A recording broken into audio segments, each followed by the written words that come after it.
Assalamualaikum warahmatullahi wabarakatuh. Hello everyone, welcome back to my mini vlog edition. Aku Ria Amelia Fala. Di sini kita akan menjelaskan atau men-challenge diri aku sendiri untuk berbicara di depan kamera tanpa melihat skrip, tanpa melihat buku atau apapun dalam waktu 3 menit. Get ready with me guys.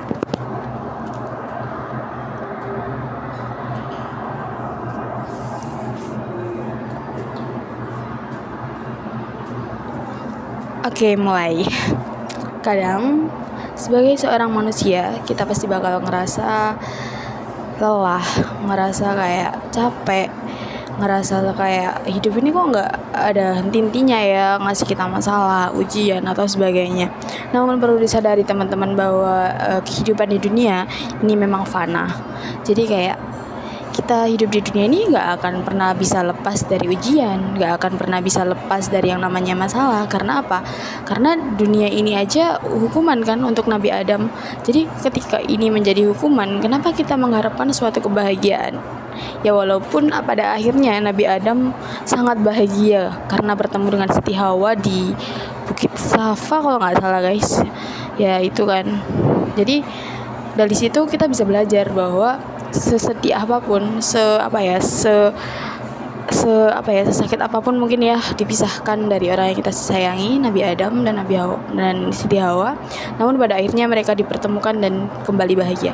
Dari situ juga kita bisa belajar bahwa kesedihan, kebahagiaan adalah suatu hal yang tidak bisa lepas dari yang namanya dunia.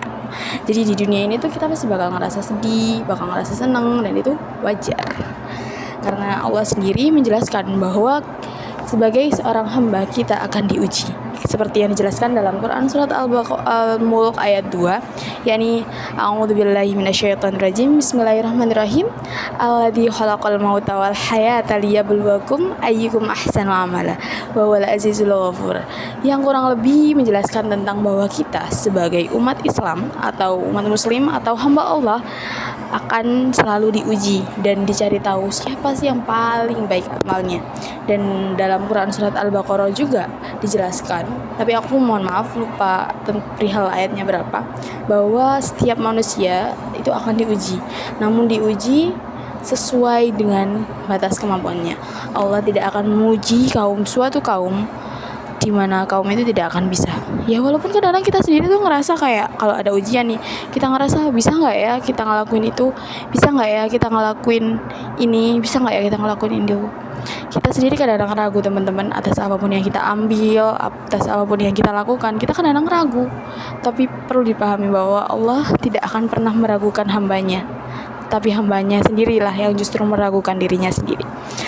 Dan yang ketiga teman-teman yang akan kita bahas itu surat Al-Baqarah ayat 153 kan. Nah di situ Allah tuh ngejelasin ke kita kalau misalnya memberikan solusi kepada kita ketika kita ngerasa banyak banget masalah, ketika kita ngerasa sedih atau ketika kita ngerasa dunia itu nggak seperti apa yang kita pikirkan.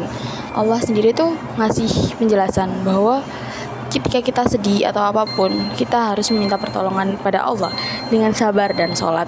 Seperti yang dijelaskan dalam Quran surat Al-Baqarah yang berbunyi, a'udzubillahi minasyaitonirrajim, bismillahirrahmanirrahim. Ayyuhalladzina amanu atii'u bis-sabri was-shalah innallaha ma'as-sabirin.